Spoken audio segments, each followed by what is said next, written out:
Hi everyone, my name is Teresia Susiana and I'm a student from Unggul University. Today I will make a video about for my final exam in business English, and then I want to talk about live dogs and cat transportation.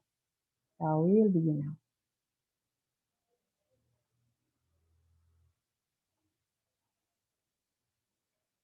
Okay, so let me just finish this up. And okay, so final live dogs and cat transportation. There's two type of life how you can bring your dogs and cat with you. First is land transportation, and then the second one is air transportation. Air transportation is using airplane, and land transportation you can use car, train, or yeah, so basically car and train. Um, but today I will just speak especially for car and airplane. So okay, so for car transportation, there's some tips that you can bring your dogs and cat with you. Number one is you can keep your dogs and cat inside traveling crate. This is the safest way for your pets to travel, especially cats. Most of the cats they don't feel very comfortable to traveling inside car. So it will be for your safety and their safety to keep them inside a carrier. It is also important to restrain the carrier in the car so they don't bounce around and hurt your pet inside. And then you can do this by securing a seat belt around the front of the carrier. Point two is put them on the back seat. Most of the car right now have an airbag if there's any accident, and then if an airbag deploys while your pet in the passenger seat in front, even if it is inside the crate, it might injure your pet. So, and the other point is point three is always keep them safely inside the car. So pets who can stick their heads out the windows can be injured by particle debris or make sick by having cold air forced into their lungs. Never transport a pet in a back of an open pickup truck. And next point is make a frequent stop on the way. Stop frequently to allow your pet to exercise and do their job. So do their um, pee or poo, but never permit your pet leave the car without a collar. Next point is bring your human friend along.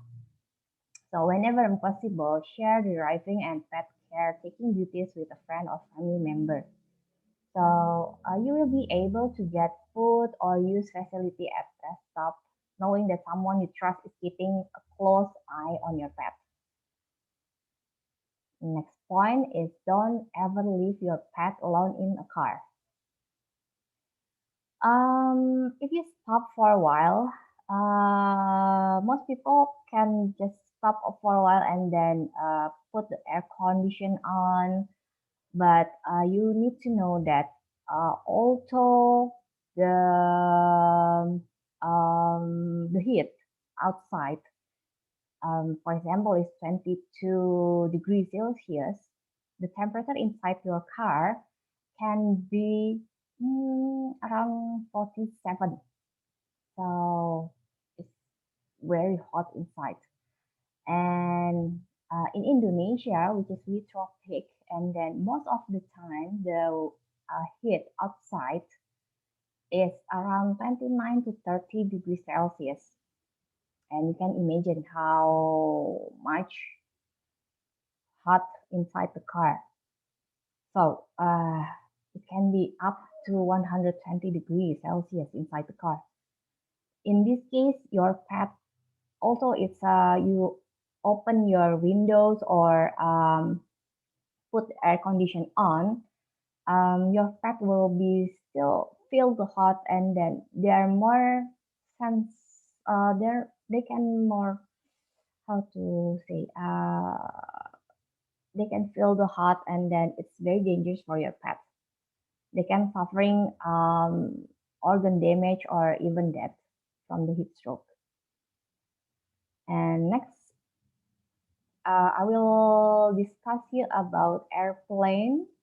So this is air transportation using airplane. Uh, there's also some tips for this one. You can First point is you can bring your small dog or cat inside passenger cabin. So most of airlines they will allow you to take cat or small dog in a cabin for additional fee.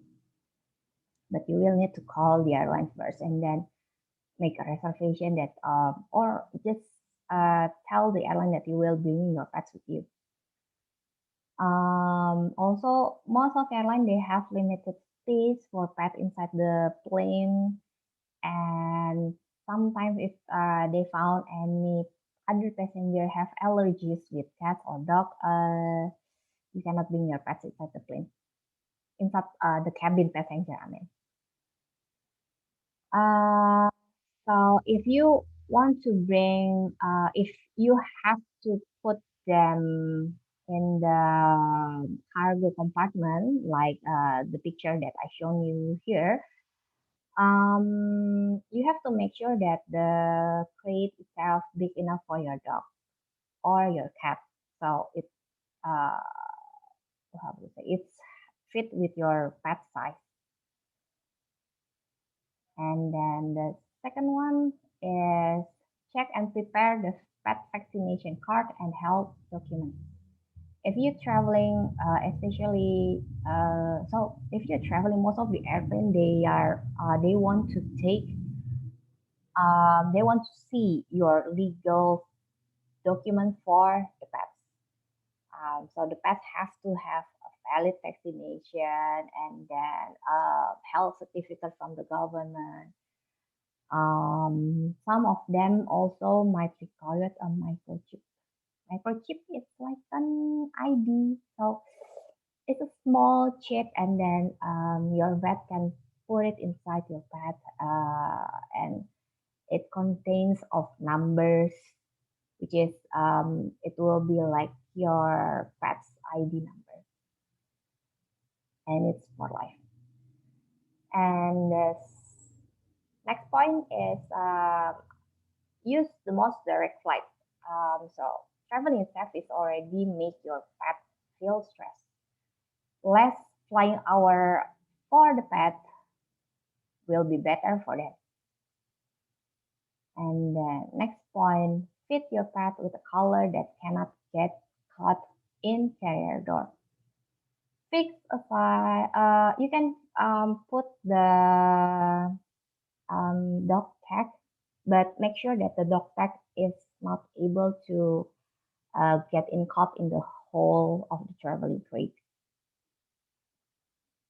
Next point is a very important one is do a crate training.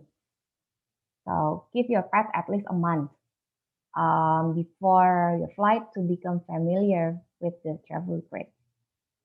Crate training, if your dogs or cats train with the crate, they are get used of the traveling crate, they will feel more comfortable. If they this one can make your pet stress levels lower. So this is very important. And then the last point is no tranquilizer. Tranquilizer affect more than your pet's brain. Sedatives usually reduce the heart rate, respiration, and body temperature. So also they will feel a little bit woozy, and then wooziness will confuse and worry the pet. Even the pet can feel very panic because they don't know what when they awake. I mean, when they awake, they don't know what's happening, and then they will feel very very panic. So he also the dog or the cat also doesn't able to maintain the balance, their own balance, and if if they're very confused, worried, the stress level if they're getting higher, um, this will be putting your pet in greater risk injury during the trip. So, okay, so that's all. And then thank you for listening. So I will see you soon. Bye.